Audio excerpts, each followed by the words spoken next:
So hello everyone and good morning सभी को। उम्मीद करता हूँ मेरी वॉइस प्रॉपर आ रही है सभी तक। एक बार कंफर्म करेंगे।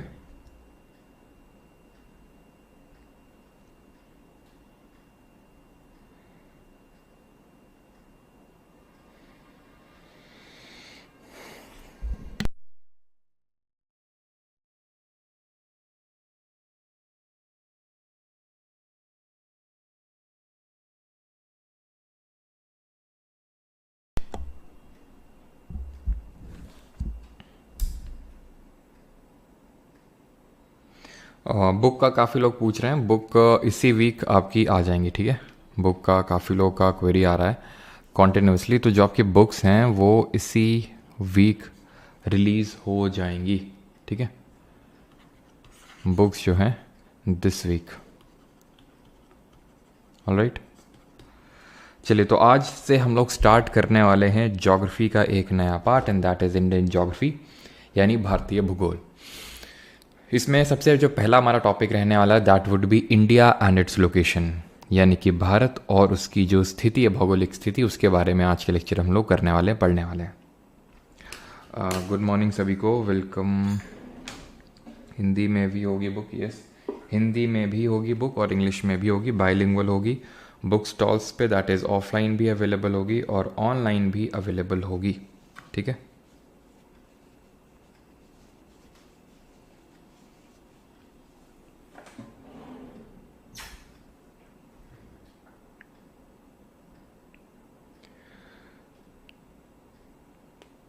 सर वर्ल्ड ज्योग्राफी में वर्ल्ड रिवर्स क्यों नहीं करवाया आपने? क्योंकि वो हम जब वर्ल्ड की मैपिंग करेंगे तो वहाँ पे देखेंगे, ठीक है।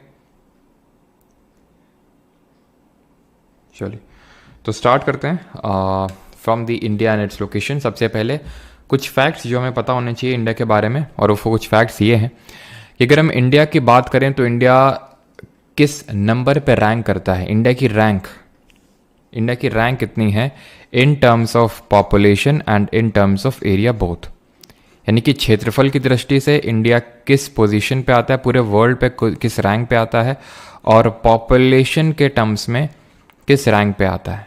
साथ ही साथ इंडिया का एरिया कितना परसेंटेज है पूरे वर्ल्ड एरिया का, और इंडिया की जो पॉपुलेशन है वो पूरे वर्ल्ड की परसेंटेज है, कितना पॉपुलेशन इंडिया में रिसाइड करती है। तो एरिया टर्म्स में अगर बात करें तो India is the seventh largest, जी हाँ। सबसे पहले अगर हम बात करें सबसे बड़ी जो कंट्री है that is Russia, second number पे आती है कनाडा, थर्ड नंबर पे आती है यूएसए, फोर्थ नंबर पे आता है आपका चाइना, फिफ्थ नंबर पे आता है ब्राज़ील, और सिक्स्थ नंबर पे आता है ऑस्ट्रेलिया, और सेवेंथ नंबर पे आता है इंडिया, एट्थ नंबर पे अर्जेंटीना, नाइन्थ नंबर पे कजाकिस्तान, और टेंथ नंबर पे सूडान। तो ये टॉप 10 लार्जेस्ट कंट्रीज हैं in terms of area. Population के टर्म्स में अगर बात करें तो India is the first largest, मतलब कि इंडिया से ज़्यादा पॉपुलेशन कहीं पे है ही नहीं पूरे वर्ल्ड पे। इससे पहले चाइना था, लेकिन चाइना को हमने पछाड़ दिया है। अभी देखिए, आपको पता होना चाहिए कि सेंसस नहीं हुआ 2011 के बाद, ठीक है। वैसे अगर हम 2011 के सेंसस के अकॉर्डिंग बात करें तो India was the second largest country in the world, 1.21 billion India की पॉपुलेशन थी 2011। ऑब्वियस है कि बढ़ चुकी होगी इंडिया की पॉपुलेशन काफ़ी। अब अगला जो सेंसस होगा वो रफली, अभी तो एग्जैक्ट डेट तो नहीं बताया जा सकता, लेकिन हाँ हो सकता है कि दिसंबर 2024 या फिर 25 के अर्ली पार्ट में स्टार्ट हो जाके आपका जो अगला सेंसस है, जो डेसेनियल सेंसस है, फिर जो 10 साल में सेंसस होता है, जनगणना होती है वो, ठीक है।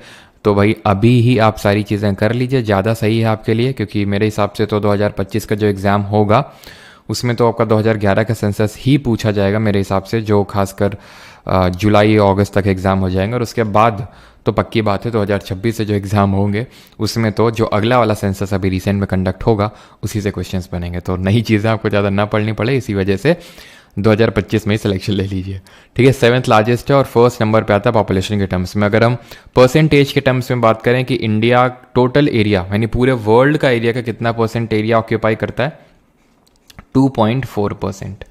और अगर हम पॉपुलेशन टर्म्स में बात करें तो रफली 17.78% पूरे वर्ल्ड की पॉपुलेशन का इंडिया में रिसाइड करती है।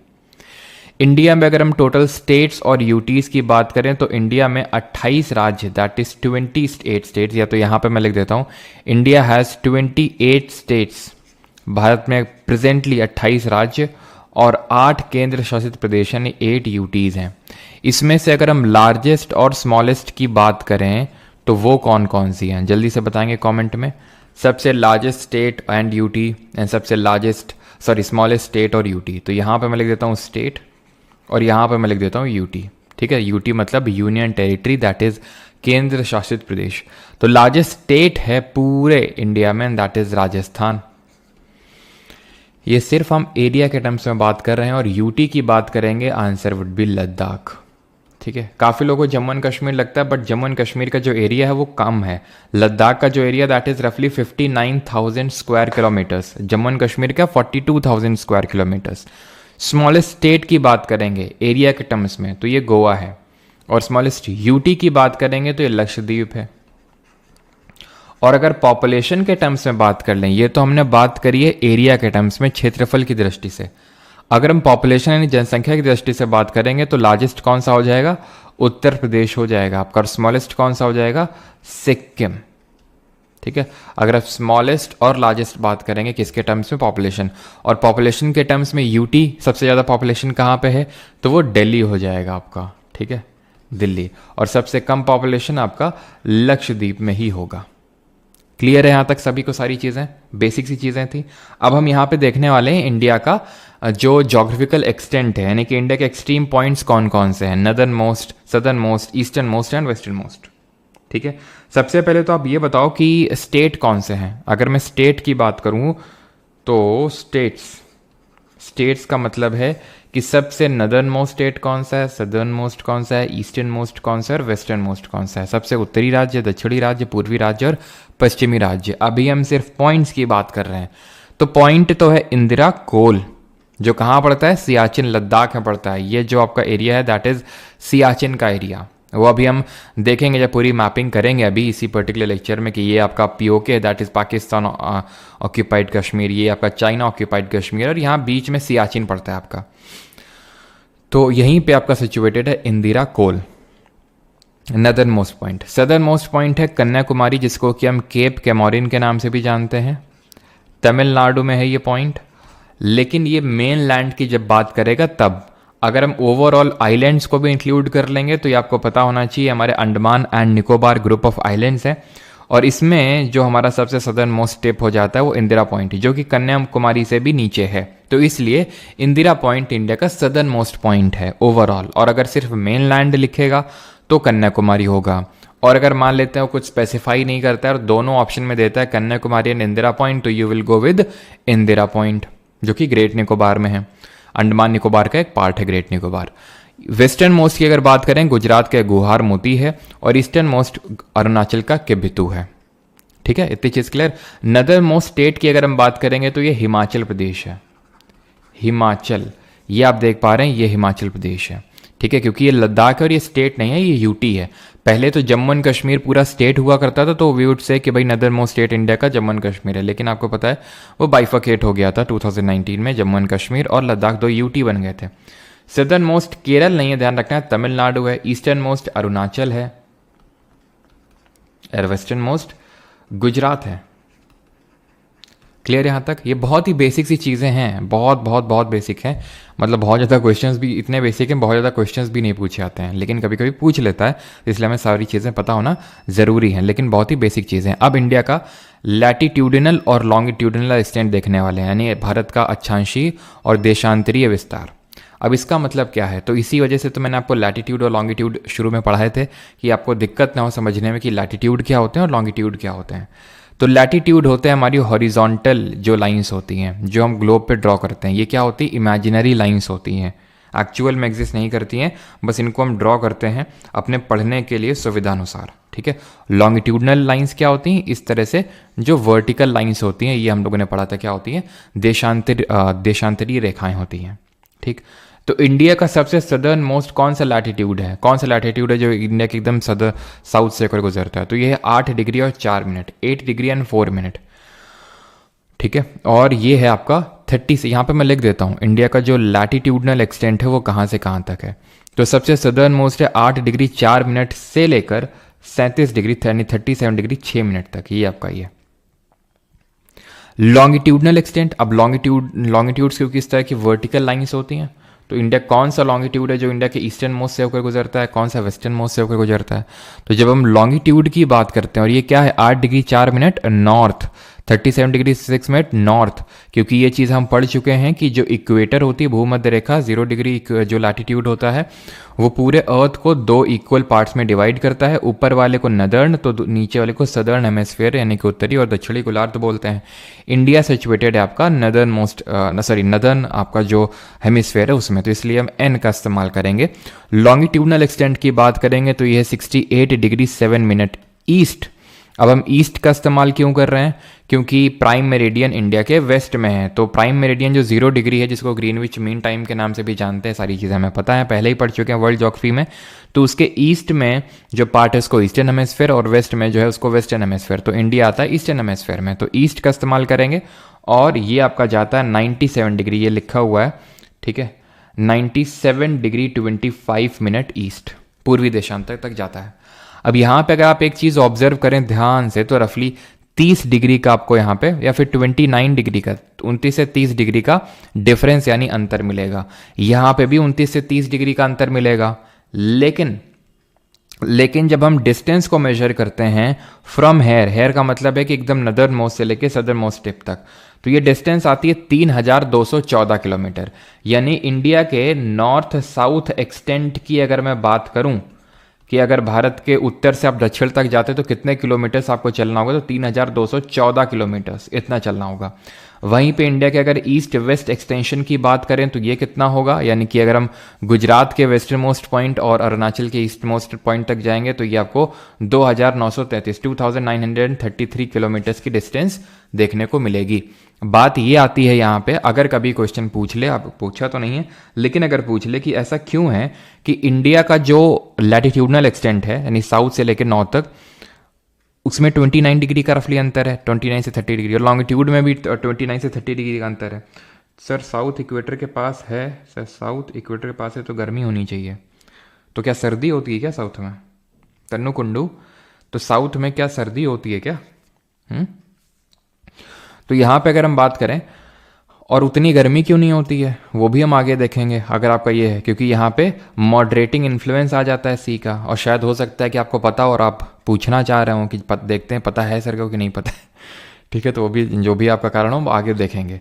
तो ये ऐसा क्यों है कि ये 3214 किलोमीटर और ये 2933 ही निकल के आता है, जबकि दोनों में 30 डिग्री का। तो इसका आंसर ये है कि हर लैटिट्यूड के बीच की डिस्टेंस सेम होती है, लेकिन हर लॉन्गिट्यूड के बीच की डिस्टेंस सेम नहीं होती, जो आपको बात पता है।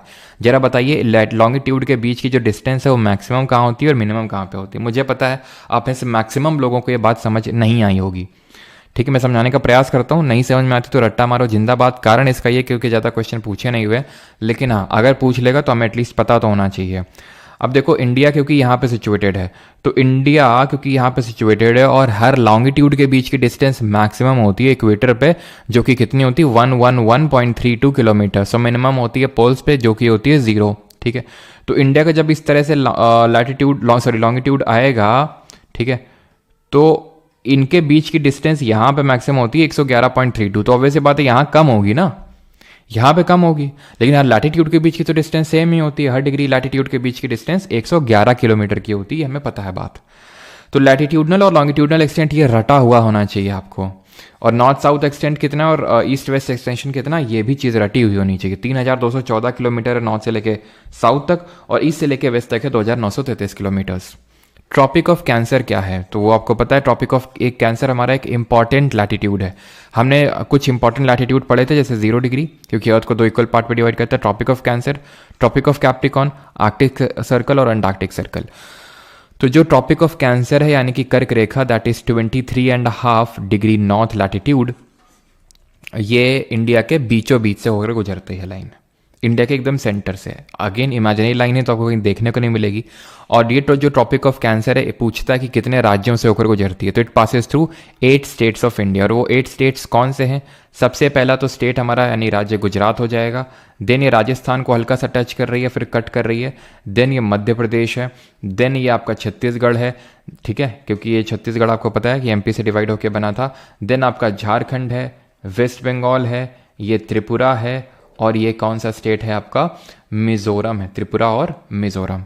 तो इसको याद करने की ट्रिक होती है, trick is Gujarati Raja made chief justice win the meeting. ठीक है, यहाँ पे ट्रिक देख लेते हैं क्या है। तो ट्रिक ये है कि गुजराती राजा, ठीक है, made chief justice win the meeting. ठीक है, विन द मीटिंग। तो टोटल कितने स्टेट हो गए, ये 8 स्टेट हो गए, जिसमें कि गुजराती से गुजरात है, यहाँ पे मैं इस चीज़ को लिख देता हूँ। ठीक है, गुजरात है, ये आपका राजस्थान है, ठीक है, ये आपका मध्य प्रदेश है, ये आपका छत्तीसगढ़ है, ये आपका झारखंड है, ये आपका वेस्ट बंगाल है, ये आपका त्रिपुरा है, और ये आपका एम से मिजोरम है।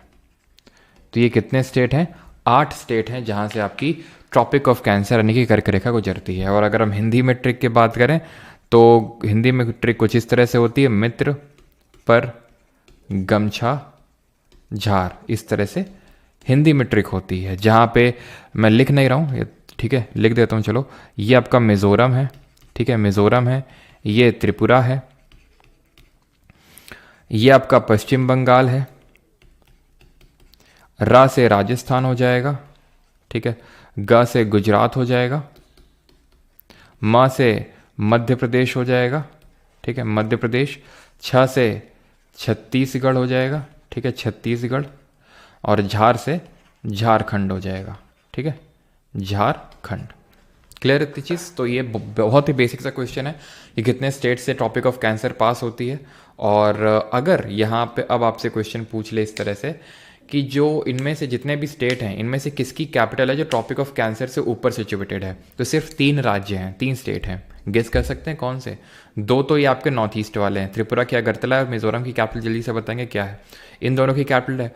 और जो राजस्थान की कैपिटल है जयपुर, वो भी ट्रॉपिक ऑफ कैंसर के ऊपर सिचुएटेड है। बाकी जितने भी स्टेट हैं सबकी capital city tropic of cancer के नीचे ही है। ठीक, मिजोरम की क्या है? आइजॉल आपकी यहाँ की कैपिटल है, राजधानी है। ठीक है, ये ट्रॉपिक ऑफ कैंसर हो गई जो कि इंपॉर्टेंट लैटिट्यूड था। इसी तरह इंडिया से जो पास होते हैं बहुत से लॉन्गिट्यूड होते हैं, बट इंडिया ने अपना एक समय मानक निर्धारित कर रखा है।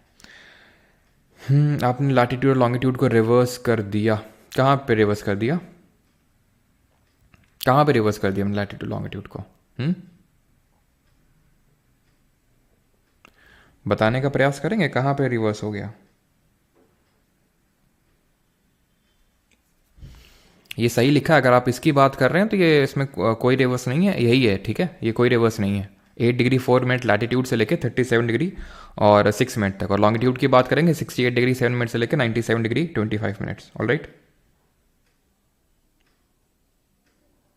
चलिए तो आगे बढ़े अभी। तो इंडियन स्टैंडर्ड टाइम ये क्या है, व्हाट इज इट?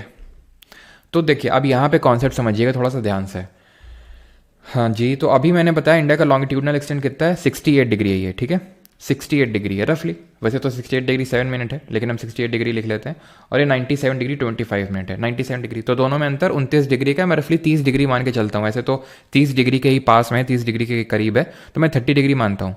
30 डिग्री, जरा बताइए 30 डिग्री का मतलब घंटों में कितना हुआ? क्योंकि ये कॉन्सेप्ट पढ़ा चुका हूँ कि लॉन्गिट्यूड का कॉन्सेप्ट किस तरह से टाइम को कैलकुलेट करने के लिए किया जाता है। तो वहाँ पर हमने देखा था कि जो पूरा अर्थ है उसको हम टोटल 24 टाइम जोन्स में डिवाइड कर रखे हैं। इतने टाइम जोन में डिवाइड कर रखे हैं। और हमारी अर्थ टोटल 24 आवर्स लेती है एक रोटेशन को कंप्लीट करने के लिए। और एक रोटेशन का मतलब 360 डिग्री होता है। तो मतलब 1 घंटे का मतलब 15 डिग्री हो गया। तो 1 घंटे का मतलब 15 डिग्री, मतलब 15 डिग्री का मतलब 1 घंटा। तो 30 डिग्री का मतलब 2 घंटे। तो 2 घंटे का अंतर होगा ये पॉइंट, यानी कि मैं गुहार मोती और किबितू के बीच में बात कर सकता हूँ। 2 घंटे का अंतर होगा, 2 आवर्स का डिफरेंस। कौन आगे होगा कौन पीछे, जल्दी से कमेंट में बताएंगे। गुजरात आगे होगा या गुहार मोती आगे होगा या किबितू? तो अब वैसे बात है किबितू आगे होगा। क्यों? क्योंकि ये ईस्ट में ना किबितू। और हमने पढ़ा था कि जैसे आप ईस्ट में जाते हो तो टाइम को ऐड करना पड़ता है आपने।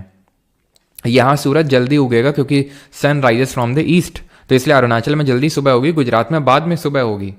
तो सोचिए कि अगर मैं या फिर मैं इस तरह से अनाउंसमेंट हो कि सुबह 9 बजे से मान लेते हैं कि क्रिकेट मैच होगा, मान लेते हैं कि सुबह 9 बजे से क्रिकेट मैच होगा, ये अनाउंस कर दिया गया, तो अब इनके लिए तो सुबह जल्दी हो जाएगी, किसके लिए, ठीक है।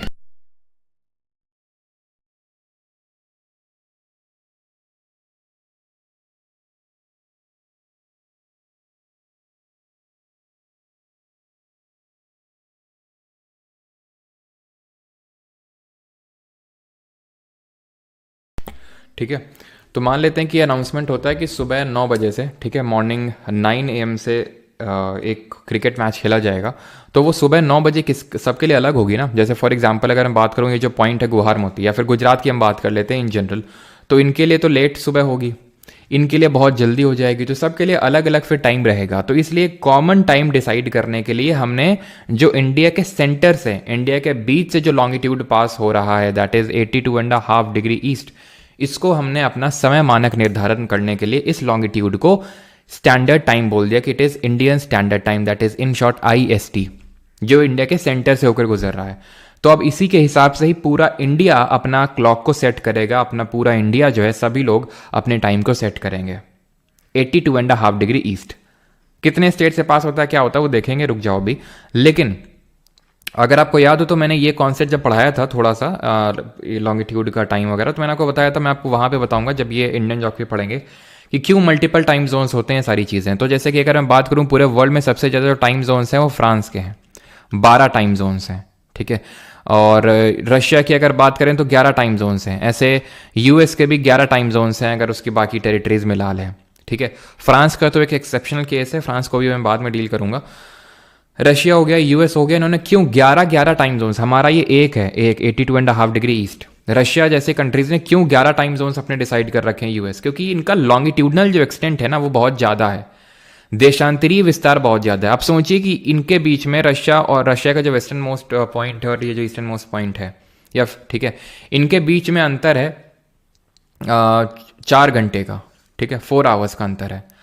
अब अगर रशिया, ठीक है, मान लेते हैं कि एकदम सेंटर से जो लाइन पास हो रही है उसी को बोल देते हैं कि ये समय मानक होगा, मान लेते हैं इसी को समय मानक निर्धारण कर लेता है रशिया। फिर इंडिया का एग्जांपल ले लो, ठीक है, चलो रशिया का ही मान लेते हैं कि ये इसने अपना जो बीच से पास हो रहा है उसको डिसाइड कर लिया।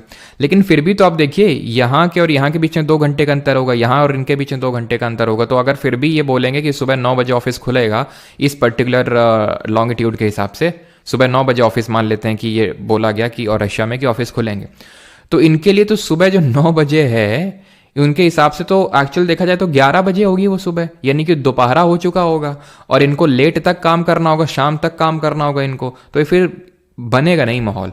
तो इसलिए क्या कि मल्टीपल टाइम जोन्स को ऐसी कंट्रीज रख लेते हैं। इंडिया में भी कई बार डिमांड उठी है, जो खासकर हमारे गुजरात और अरुणाचल में लोग रह रहे हैं कि भाई इंडिया में भी ऐसा होना चाहिए कि मल्टीपल टाइम जोन्स होने चाहिए, लेकिन अभी तक इंडिया में एक ही टाइम जोन्स है। फ्रांस का लॉन्गिट्यूडनल एक्सटेंट उतना ज़्यादा है नहीं, फिर भी इसलिए इतने टाइम जोन्स हैं क्योंकि फ्रांस की बहुत सारी टेरिटरीज हैं बाकी जगहों में भी, जैसे साउथ अमेरिका में भी, फ्रांस यूरोपियन कंट्री है लेकिन इसकी एक टेरिटरी जैसे कि हमें पता है फ्रेंच गियाना करके साउथ अमेरिका में, तो उसकी वजह से उसके नंबर ऑफ जो टाइम जोन्स है वो बढ़ जाते हैं।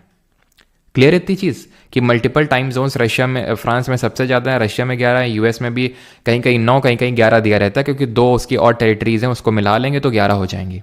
फ्रांस की भी कहीं कहीं 13 दिए रहते हैं, एक टेरिटरी को फ्रांस क्लेम करता है कि हमारी है, अगर उसको जोड़ लेंगे तो 13 हो जाएंगे, नहीं तो 12 ही होंगे, ठीक है। इतनी चीज़ क्लियर कि क्यों मल्टीपल टाइम जोन्स होते हैं। अब ये जो इंडियन स्टैंडर्ड टाइम है वो कितने स्टेट से होकर गुजरता है, तो ये टोटल आपके 5 स्टेट्स। कौन कौन से 5 स्टेट सर, प्लीज़ ये डाउट क्लियर कर दीजिए कि नॉर्थ से साउथ वाली लाइंस को आपने लैटिट्यूड क्यों माना। अभी बताते हैं, रुको, क्यों माना है भाई मैंने लैटिट्यूड, इसी को तो माना है, ये वाली लाइंस जो ईस्ट वेस्ट रन कर रही हैं, लेकिन इनको हम नॉर्थ और साउथ से तो डिनोट करते हैं। कहाँ पे, मतलब क्या आप पहली बार इस लेक्चर में आए हैं क्या?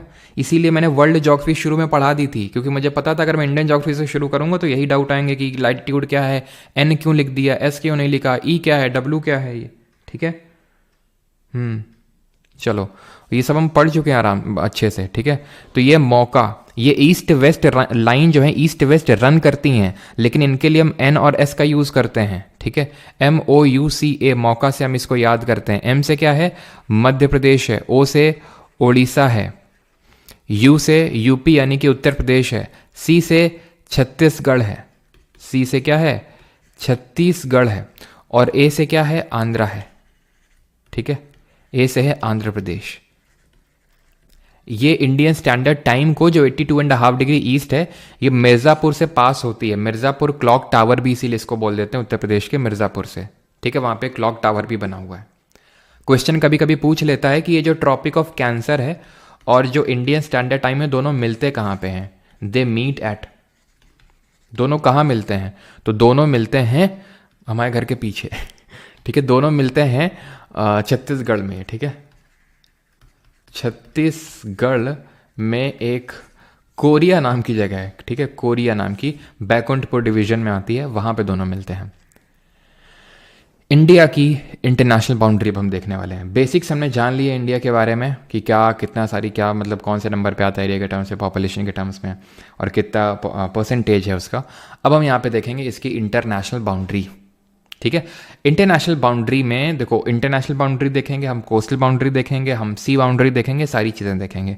लेकिन मेन इंपॉर्टेंट जो है वो लार्ज चंक इस पूरे लेक्चर का वो है इंडिया की इंटरनेशनल बाउंड्री के बारे में। तो इंडिया की इंटरनेशनल बाउंड्री का मतलब ये है कि किन किन कंट्रीज से, किन किन देशों से भारत अपना सीमा को साझा करता है, उसको बोलते हैं उसकी इंटरनेशनल बाउंड्री। यहाँ आपसे देख रहे हैं आप, पाकिस्तान से शुरू हो रही है इंडिया की जो इंटरनेशनल बाउंड्री है, यहाँ से शुरू हो रही है और यहाँ पे ख़त्म हो रही है, म्यांमार तक जा रही है ये। तो ये जो पूरा हरा हरा आपको दिख रहा है, तो ये इंडिया की इंटरनेशनल बाउंड्री है।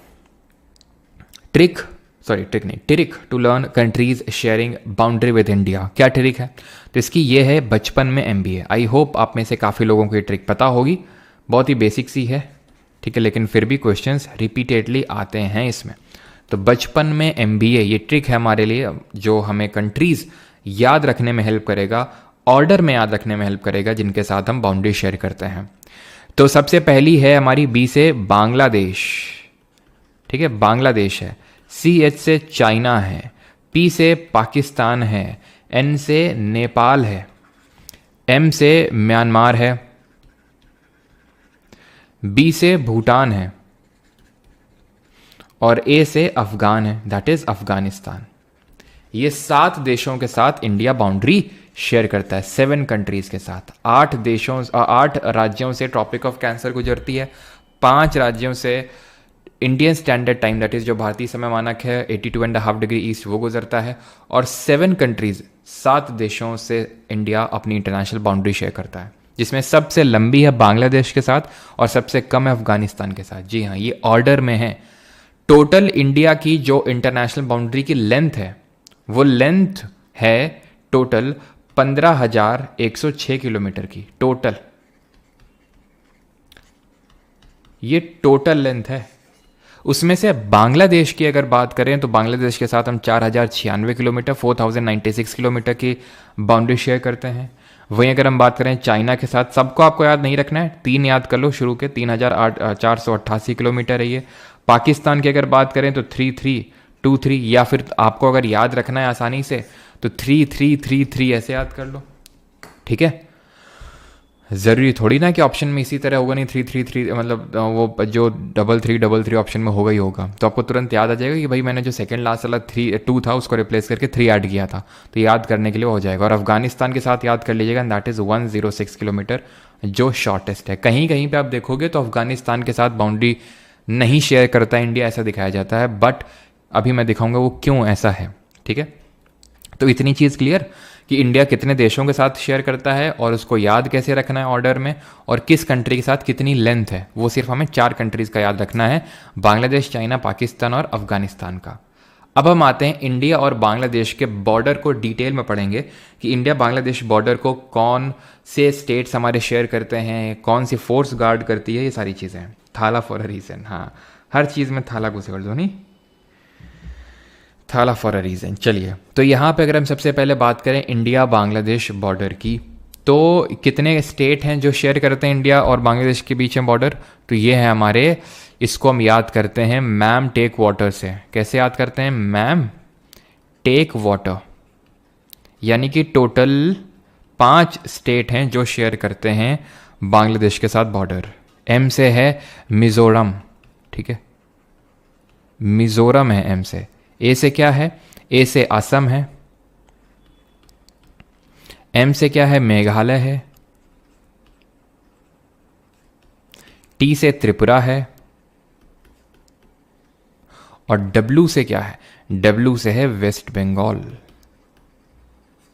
ठीक है, डब्ल्यू से वेस्ट बंगाल है। तो टोटल 5 स्टेट्स हैं, 5 राज्य हैं जो बांग्लादेश के साथ बाउंड्री बनाते हैं।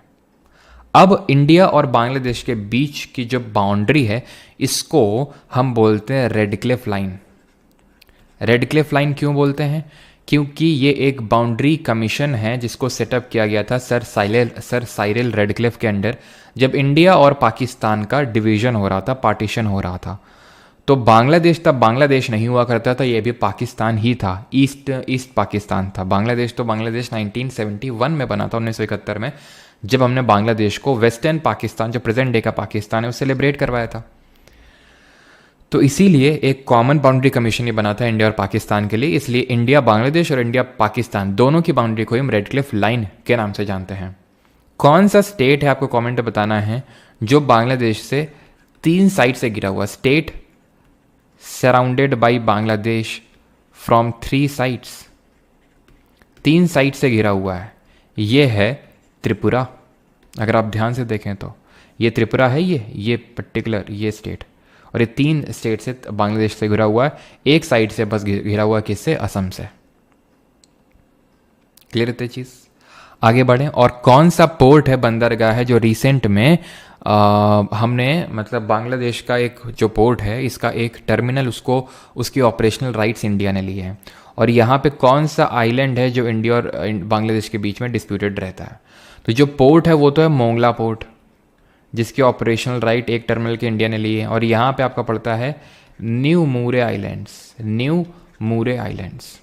आगे बढ़ते हैं, इंडिया और चाइना का बॉर्डर देखते हैं। बांग्लादेश से वाला समझ के आप चाइना का देखते हैं। तो इंडिया और China, I have zero knowledge in GK जीस, from where should I start?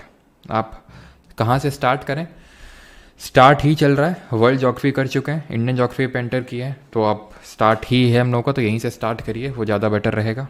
ठीक है, चलिए तो आते हैं अभी इंडिया और चाइना के बॉर्डर के बीच में। तो इंडिया और चाइना का पूरा जो बॉर्डर है वो यहाँ से लेकर यहाँ तक रन करता है। यहाँ से यहाँ का मतलब है जम्मू एंड कश्मीर से लेकर अरुणाचल तक। इसको हम पूरे बॉर्डर को 3 सेक्टर में डिवाइड करते हैं। कितने सेक्टर में? 3 सेक्टर्स में डिवाइड करते हैं। ये भी क्वेश्चन पूछा जा चुका है। ये 3 सेक्टर कौन से हैं? वेस्टर्न सेक्टर, सेंट्रल सेक्टर और ईस्टर्न सेक्टर। वेस्टर्न सेक्टर में आता है हमारा पार्ट जो JNK और लद्दाख वाला, जो JNK, लद्दाख, हिमाचल और उत्तराखंड के साथ शेयर होता है। सेंट्रल सेक्टर में सिक्किम है, ये आपका सिक्किम आता है। ठीक है, सिक्किम है, ये आपका उत्तराखंड है, यहाँ पे आपका हिमाचल प्रदेश है, ये आपका लद्दाख है। ठीक है, और ये आपका JNK है, जम्मू एंड कश्मीर, ये आपका अरुणाचल है। ठीक है, तो ये 3 सेक्टर में डिवाइडेड है। अब ये जो पर्टिकुलर जगह है, ये सियाचिन ग्लेशियर है, यहाँ पे ये सियाचिन है, दिस इज सियाचिन। इसके नॉर्थ वेस्टर्न पार्ट में ये जो आप देख पा रहे हैं, ये अक्साई एरिया है। ये कौन सा एरिया? अक्साई, जो पाकिस्तान, जो चाइना के अंडर में है। ये जो आप हिस्सा देख पा रहे हैं, ये वाला जो हिस्सा, ये वो पाकिस्तान अधिग्रहित कश्मीर का हिस्सा है, पाकिस्तान ऑक्यूपाइड कश्मीर का हिस्सा है, जो पाकिस्तान ने इलीगली चाइना को सीड कर रखा है, दे रखा है उसको। ठीक, तो ये चीज़ है। अब यहाँ पे जो वेस्टर्न सेक्टर है, यहाँ पे आप ये जो लाइन देखेंगे, इसको हम बोलते हैं LAC, that is line of actual control. ये जो आप है लाइन, इसको बोलते हैं LOC, लाइन ऑफ कंट्रोल। ये लाइन ऑफ एक्चुअल कंट्रोल, इसको LAC बोलते हैं। इंडिया और चाइना के बीच में जो बाउंड्री है, इसको हम जानते हैं मैकमोहन लाइन के नाम से। ठीक है, मैकमोहन लाइन। लेकिन चाइना इस लाइन को नहीं मानता है, चाइना जॉनसन्स लाइन करके वो मानता है, क्योंकि चाइना की आदत है हर टेरिटरी को अपना क्लेम करना, वो चाइना की आदत है। वही चाइना की थोड़ी सी हल्की सी आदत नेपाल को भी लग गई है। नेपाल ने भी 3 टेरिटरी, इंडिया की टेरिटरी थी, काला पानी, लिम्पियाधुरा और लिपू लेक, उनको अपने 100 रुपए के नोट में दिखाया, जबकि वो इंडिया की टेरिटरी, वो अभी हम देखेंगे कहाँ पे लोकेटेड है। तो ये मैकमोहन लाइन है जो इंडिया और चाइना के बीच में, इंडिया और चाइना को डिवाइड करता है। इंडिया और चाइना का जो बॉर्डर है, इसको नदर्न बॉर्डर के नाम से भी जानते हैं। India China, India Nepal, India Bhutan, इनको हम नदर्न बॉर्डर के नाम से जानते हैं। और यहाँ पे इंडिया ने रिसेंटली अभी स्टार्ट किया है, मेनली इंडिया और चाइना बॉर्डर को डेवलप करने के लिए वाइब्रेंट विलेजेस प्रोग्राम। ये जो वाइब्रेंट विलेजेस प्रोग्राम है इंडिया ने स्टार्ट किया है, जिसको कि बजट में अनाउंस किया गया था 2022-23 का जो बजट था उसमें अनाउंस किया गया, 2022-23 के उसमें अनाउंस किया गया और चलने वाला 2025-26 तक। इसके अकॉर्डिंग जो कि एक सेंट्रली स्पॉन्सर्ड स्कीम है। सेंट्रली स्पॉन्सर्ड स्कीम कौन सी होती है? जिसमें कि मेन जो फंडिंग आती है निकल के वो सेंटर की तरफ से आती है स्पॉन्सर्ड, लेकिन इसको जो इम्प्लीमेंट करने का काम और थोड़ा सा पार्ट शेयर का जो फंडिंग का शेयर का होगा वो स्टेट को देना पड़ता है। सेंट्रली सेक्टर स्कीम वो होती है, सेंट्रल सेक्टर, जिसमें 100% फंडिंग सेंटर की तरफ से निकल के आती है, तो ये सेंट्रली स्पॉन्सर्ड। ऐसे इसी तरह एक और इंडिया का प्रोग्राम चल रहा है, उसको बोलते हैं बॉर्डर एरिया डेवलपमेंट प्रोग्राम। अब ये वाइब्रेंट जो विलेजेस प्रोग्राम है ये तो सिर्फ सिलेक्टेड स्टेट और यूटीज में चल रहा है, जैसे कि उत्तराखंड और हिमाचल 2 स्टेट हो गए, तीसरा सिक्किम हो गया और चौथा अरुणाचल हो गया, और 2 यूटी हो गए, जम्मू एंड कश्मीर और लद्दाख। तो 4 स्टेट और 2 यूटीज में चल रहा है वाइब्रेंट विलेजेस प्रोग्राम, लेकिन पूरे अक्रॉस दी बॉर्डर में ये चल रहा है बॉर्डर एरिया डेवलपमेंट प्रोग्राम। इसके तहत विलेजेस को डेवलप किया जाएगा। बॉर्डर एरिया डेवलपमेंट प्रोग्राम के तहत बॉर्डर जो इंफ्रास्ट्रक्चर है, जो रोड का मेनली इंफ्रास्ट्रक्चर है, उसको डेवलप किया जाएगा। ये जो BADP है ना, बॉर्डर एरिया डेवलपमेंट प्रोग्राम, इसको स्टार्ट किया गया था, जो हमारा 7th 5 ईयर प्लान था सर, वो भी करेंगे, ठीक है। 7th 5 ईयर प्लान के टाइम पे 1993-94, इस टाइम पे कोई बताएगा प्राइम मिनिस्टर कौन थे हमारे 7th 5 ईयर प्लान के टाइम पे? वैसे यार अभी मैंने 5 ईयर प्लान वगैरह कुछ नहीं पढ़ा है अभी हम लोगों ने, इकोनॉमिक्स में सब कुछ देखेंगे, बट फिर भी मैं पूछ लेता हूँ कि अगर पता है तो आंसर करो, तो उसमें क्या जा रहा है। हो सकता है कि जो अभी मैं आपसे पूछ लूँ वो आपको लंबे समय तक याद रह जाए। तो इसका आंसर है राजीव गांधी, उस समय हमारे प्राइम मिनिस्टर थे। कुछ लोगों को FWP करके वो शॉर्ट ट्रिक भी पता होगी। खैर, तो यहाँ तक क्लियर है।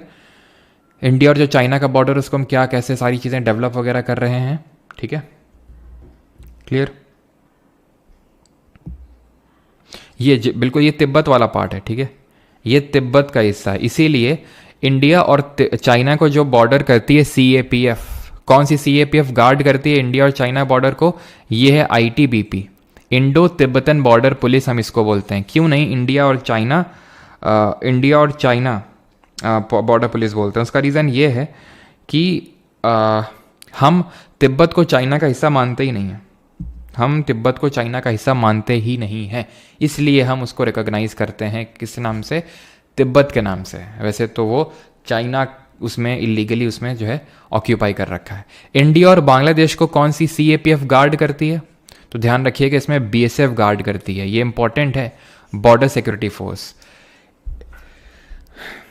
थोड़ा समझ लीजिए, ये CAPF होती हैं, सेंट्रल आर्म्ड पुलिस फोर्सेज होती हैं, जो मिनिस्ट्री ऑफ होम अफेयर्स के अंडर में आती हैं। इतना डिफरेंस सभी को पता होना चाहिए कि जो CAPF होती हैं ये मोहा, that is ministry of home affairs के अंडर आती हैं, और जो आर्मी, एयरफोर्स और नेवी है, ये तीनों आती हैं मिनिस्ट्री ऑफ डिफेंस के अंडर, डिफेंस मिनिस्ट्री के अंडर में आती हैं। CAPF क्या होती हैं? ये इनका दोनों में अंतर क्या होता है? तो जैसे CAPF लगी हुई है, BSF लगी हुई है इंडिया बांग्लादेश बॉर्डर पे, पीस का टाइम है। पीस टाइम का मतलब ये होता है कोई युद्ध नहीं हो रहा है इंडिया बांग्लादेश के बीच में, लेकिन अगर मान लेते हैं कि बांग्लादेश को कुछ सूझी और उसने युद्ध पे उतारू हो गया, तो BSF थोड़ी देर के लिए रोकेगी और तुरंत आर्मी आ जाएगी रोल में। आर्मी यहीं पर डिप्लॉयड होगी किनारे किनारे, लेकिन वो फ्रंट लाइन पे नहीं होती आर्मी ना। वो क्या होगी, पीस टाइम में जब कुछ सब शांति का माहौल है तो CAPF रहेगी आगे, स्मगलिंग रोकना, ह्यूमन ट्रैफिकिंग रोकना, जो इन्फ्लक्स होता है, इंसर्जेंसी होता है, उसको रोकना, छोटे छोटे जो चीज़ें होती हैं उनको रोकना CAPF का काम होता है। लेकिन अगर युद्ध हो गया, वॉर टाइम कंडीशन हो गई, तो BSF जो भी आपकी CAPF लगी हुई है बॉर्डर पे थोड़े टाइम के लिए रोकेगी, वो हटेगी पीछे, और आर्मी एकदम आर्मी एयरफोर्सेज जो हमारी डिफेंस है, डिफेंस फोर्सेज, वो तुरंत एक्शन में आ जाएंगी, और देन उस केस में CAPF उनको पीछे से असिस्ट करने का काम करेंगी। ये होता है इनका काम, ठीक है। तो वहाँ पे BSF लगी हुई है इंडिया बांग्लादेश पे, और इंडिया चाइना पे ITBP लगी हुई है। अब आते हैं हमारे सबसे प्यारे border, and that is India और पाकिस्तान के बॉर्डर के बीच में। इंडिया जो पाकिस्तान का बॉर्डर है, ये आपको पता है गुजरात, राजस्थान, पंजाब, ये हमारे 3 राज्य हैं, और 2 यूटीज जम्मू एंड कश्मीर और लद्दाख के साथ लगता है, ठीक है। अब इसमें तो आई थिंक ट्रिक की कोई ज़रूरत होनी नहीं चाहिए। इन दोनों के बीच की जो लाइन है उसको हम बोलते हैं रेड क्लिफ लाइन, जैसे इंडिया और बांग्लादेश के बीच में, ठीक है, रेड क्लिफ लाइन है। और इंडिया और पाकिस्तान के बीच का जो ये वाला पार्ट है, इसको हम LOC लाइन ऑफ कंट्रोल बोलते हैं। यहाँ पे सीज फायर है। सीज फायर का मतलब एक एग्रीमेंट है कि भाई तुम यहाँ क्रॉस नहीं करोगे और हम उसको क्रॉस नहीं करेंगे। ये वाला पार्ट मैंने आपको दिखाया था, इलीगली दे रखा है चाइना को। यहाँ सियाचिन ग्लेशियर और ये आपका अक्साइचिन का एरिया है जो चाइना ने ऑक्यूपाई कर रखा है इलीगली। क्लियर है यहाँ तक सभी को? इंडिया और पाकिस्तान का जो बॉर्डर है उसके बीच में कौन सी फोर्स है? बीएसएफ ही आपकी है जो इंडिया और बांग्लादेश के बीच में, बॉर्डर सिक्योरिटी फोर्स। अच्छा, कमेंट में आप कोई बताएगा कि सबसे बड़ी हमारी सीएपीएफ कौन सी है? सबसे बड़ी बीएसएफ का मतलब है सबसे ज़्यादा उसमें पर्सनल्स हैं, और सबसे पुरानी कौन सी है? तो ये चीज़ क्लियर हो गया पाकिस्तान तक कि पाकिस्तान के साथ कौन से स्टेट और यूटीज़ बाउंड्री बनाते हैं, और एलओसी क्या है? लाइन ऑफ कंट्रोल इंडिया और पाकिस्तान के बीच में, line of actual control India और चाइना के बीच में थी। रेड क्लिफ लाइन क्या है? ठीक है, तो मैंने क्या क्वेश्चन पूछा था आपसे? सबसे बड़ी और सबसे पुरानी। तो सबसे बड़ी तो आपकी सीआरपीएफ है, central Reserve Police force, CRPF, और सबसे पुरानी भी सीआरपीएफ है जब तक कि असम राइफल्स ऑप्शन में ना हो। अगर असम राइफल्स ऑप्शन में है तो असम राइफल्स होगा। ठीक है, असम राइफल्स को मैंने क्यों सीएपीएफ में नहीं गिनाया था? बिकॉज असम राइफल के ऑपरेशनल और जो मैनेजरियल जो अधिकार हैं वो अलग अलग मिनिस्ट्रीज़ के पास हैं। ठीक है, Assam rifle ministry of home affairs के अंडर में भी आता है और डिफेंस में भी आता है। ठीक है, तो इसका जो कंट्रोल और रेगुलेशन है ना वो आपका पूरा डिफेंस के अंडर में जाता है। तो ये एक तरह की हम बोल सकते हैं कि थोड़ी थोड़ी सीएपीएफ है, थोड़ी थोड़ी डिफेंस फोर्स टाइप है असम राइफल, पूर्णता नहीं है। ठीक है, लेकिन अगर सबसे पुरानी पूछेगा तो सीआरपीएफ से भी पुरानी असम राइफल है, और असम राइफल ऑप्शन में नहीं होगी तो सीआरपीएफ है। अभी आते हैं नेपाल के साथ कौन कौन से स्टेट हमारे बाउंड्री बनाते हैं। तो नेपाल के साथ उत्तराखंड है, सिक्किम है, वेस्ट बंगाल है, बिहार और उत्तर प्रदेश है। इसको याद कैसे रख सकते हैं? तो इसको हम सुबू करके याद कर सकते हैं। ठीक है, बाकी आपके ऊपर डिपेंड करता है आप कैसे याद करना चाहते हो, लेकिन अगर आपको ट्रिक से याद करना है तो मैं बता देता हूँ आपको, सुब्बू करके। ठीक है, एस से सिक्किम है, यू से उत्तर प्रदेश है, बी से बिहार है, बी से बंगाल है, और यू से उत्तराखंड है, दैट इज़ यूके है। अब यूके की 3 टेरिटरीज हैं यहाँ पे आपको देखने को मिलेंगी। ठीक है, यहाँ पे सॉरी रेड से लिखते हैं। ठीक है, यहाँ पे पड़ती है आपकी काला पानी टेरिटरी जो इंडिया और नेपाल के बीच में डिस्प्यूटेड है। काला पानी होगी लिम्पियाधुरा और लिपू लेक, ये तीनों ही वो पार्ट हैं, लिम्पियाधुरा और लिपू लेक जो इन तीनों मतलब जो इंडिया और नेपाल के बीच में डिस्प्यूटेड रहती। मेन तो डिस्प्यूट में काला पानी थी, लिम्पियाधुरा और लिपू लेक नहीं थे अभी तक, लेकिन वो तो नेपाल ने जानबूझ के इंस्टिगेट करने के लिए अपने 100 रुपीज़ के नोट में उसको रखा। तो नेपाल के साथ कौन कौन से बॉर्डर करते हैं और कैसे याद करना है वो ध्यान रखिएगा। बाकी इंडिया और नेपाल के बीच में जो बाउंड्री है ये एक ट्रीटी हुई थी ब्रिटिशर्स के साथ नेपालियों की, ट्रीटी ऑफ सुगौली इसको बोलते हैं। ठीक है, ट्रीटी ऑफ सुगौली बोलते हैं इसको। और ये जो ट्रीटी ऑफ सुगौली कब हुई थी, या फिर सगौली, ट्रीटी ऑफ सगौली, ये हुई थी आपकी 1816 में, 1816 में, जिसके थ्रू इंडिया और नेपाल के बीच के जो बॉर्डर है उसको डिमार्केट किया गया था। ये एक्सेप्ट किया गया था कि क्या क्या इंडिया और नेपाल के बीच की बाउंड्री होगी। And let me tell you, India और नेपाल का जो बॉर्डर है ये ओपन बॉर्डर है। ओपन बॉर्डर का मतलब होता है कि यहाँ पे इस तरह का कोई फोर्सेज वगैरह, बहुत ज़्यादा फोर्स तो है, सीएपीएफ है, कौन सी सीएपीएफ है जरा बताइए, लेकिन फ्री मूवमेंट अलाउड है यहाँ पे, फ्री मूवमेंट अलाउड है, जो कि India, China, India, Pakistan border पे नहीं है। यहाँ पे फ्री मूवमेंट अलाउड है। और यहाँ पे हमारी रहती है SSB, मतलब कि सशस्त्र सीमा बल। इनको पीसफुल बॉर्डर माना जाता है, सशस्त्र सीमा बल। जब सर ओपन बॉर्डर है तो क्यों ये डिप्लॉयड है? भाई डिप्लॉय तो करना ही पड़ेगा फोर्स को। ह्यूमन ट्रैफिकिंग, स्मगलिंग, ठीक है, और ड्रग स्मगलिंग जो वगैरह हो गया, ये सब तो होता ही है ना बॉर्डर्स पे, तो उसको रोकने के लिए SSB लगी हुई है। अब आते हैं इंडिया और भूटान के बॉर्डर को देख लेते हैं। ठीक है, तो ये हमारा प्यारा सा छोटा सा कंट्री है भूटान, बड़ा ही पीसफुल कंट्री है जिसके साथ हमारे रिलेशंस बहुत अच्छे हैं। ठीक है, जरा कमेंट बताएंगे भूटान की ऑफिशियल लैंग्वेज क्या है? भूटान की ऑफिशियल लैंग्वेज क्या है? यहाँ की कैपिटल क्या है? यहाँ की करेंसी क्या है? और इसको हम किस नाम से जानते हैं? यहाँ का नेशनल स्पोर्ट्स क्या है? बताइए। तो भूटान की अगर हम बात करें तो ये शेयर करता है बाउंड्री, सिक्किम है, ये वेस्ट बंगाल है, ये अरुणाचल है और ये असम है। तो 4 राज्यों के साथ ये बाउंड्री शेयर करता है, जिसको कि हम बी से भूटान और बी से बासा से याद रख सकते हैं। इसको कैसे? बासा करके याद कर सकते हैं। और बासा से कैसे याद रहेगा ये? तो बासा से ऐसे याद रहेगा, बी से आपका हो जाएगा बी से हो जाएगा आपका, एक सेकेंड, बी से हो जाएगा आपका बंगाल, ए से हो जाएगा असम, एस से सिक्किम और ए से अरुणाचल। ठीक है, अरुणाचल प्रदेश। इतनी चीज़ क्लियर है। ऑफिशियल लैंग्वेज यहाँ की जोंखा है। क्या है? जोंखा। कैपिटल यहाँ की है थिम्फू। करेंसी की यहाँ की क्या है? नगल्ट्रम। इसको हम लैंड ऑफ थंडरबोल्ट के नाम से जानते हैं, लैंड ऑफ थंडरबोल्ट। और स्पोर्ट्स यहाँ का है आर्चरी नेशनल, जिसको कि हम तीरंदाजी के नाम से जानते हैं। ठीक है, क्लियर यहाँ तक? आई थिंक सभी लोगों ने सही आंसर दिया है। सर रतन टाटा सर के लिए 2 शब्द और 2 मिनट में, बिल्कुल 2 शब्द लास्ट में, सारी चीज़ें है ना।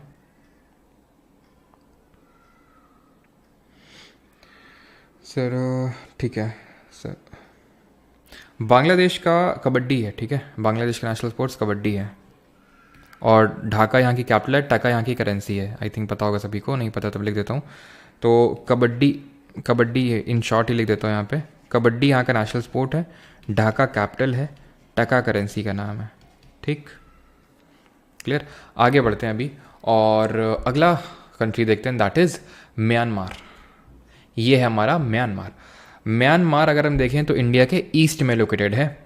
और इसको, इसके साथ कौन कौन सी स्टेट्स हमारे बॉर्डर करते हैं उसको याद करना बड़ा आसान है।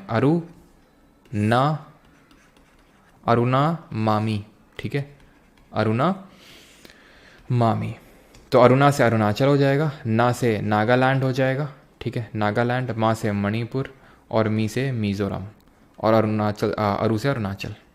ठीक है, तो अरुणा मामी आपसे अगर नॉर्थ साउथ ऑर्डर में भी लगाने के लिए पूछ देगा तो आप लगा पाएंगे। अरुणा मामी, अरुणा ऊपर है, then Nagaland, then Manipur, then Mizoram. ठीक है, ये इंडिया और म्यांमार का बॉर्डर है। म्यांमार की अगर बात करें तो म्यांमार की कैपिटल और करेंसी का नाम जरा बताएंगे जल्दी से। ठीक है, म्यांमार की कैपिटल और करेंसी। तो म्यांमार की अगर बात करें तो इसका पुराना नाम क्या है? ओल्ड नेम, तो ओल्ड नेम है इसका बर्मा। यहाँ की जो कैपिटल है वो है नैपिडो। ठीक है, नैपिडो, ये यहाँ की कैपिटल है। और यहाँ की करेंसी की अगर बात करेंगे तो करेंसी यहाँ की क्या है? क्यात। क्या वर्मा? भाई वर्मा नहीं बर्मा है। ठीक है, करेंसी क्या है यहाँ की? क्यात है। क्लियर इतनी चीज़?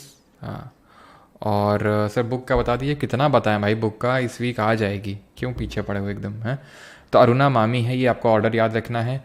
और यहाँ की जो मोस्टली पॉपुलेशन है म्यांमार की वो बुद्धिस्ट पॉपुलेशन है। थेरावाडा फॉर्म ऑफ जो बुद्धिज़्म उसको फॉलो करते हैं ये लोग। और बाकी तो और क्या ही है, बाकी तो हाँ, एक चीज़ यहाँ का जो नेशनल स्पोर्ट्स है। ठीक है, क्योंकि अभी रिसेंट में क्वेश्चन बने हैं तो ये पता होना चाहिए। ये है चिनलोने करके एक स्पोर्ट होता है जिसको कि केन बॉल बोलते हैं। ठीक है, चिनलोने, या फिर इसी को बोलते हैं क्या? इसी को बोलते हैं केन बॉल। ठीक,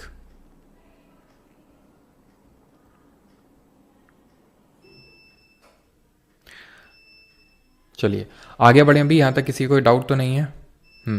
ऑफिशियल लैंग्वेज तो बर्मीज़ ही हो जाएगी, उसमें क्या है। ठीक है, ऑफिशियल लैंग्वेज इसकी बर्मीज़ है, वो शायद ही पूछे। तो बर्मा अगर आपको पता है तो आप आंसर कर पाओगे उसको।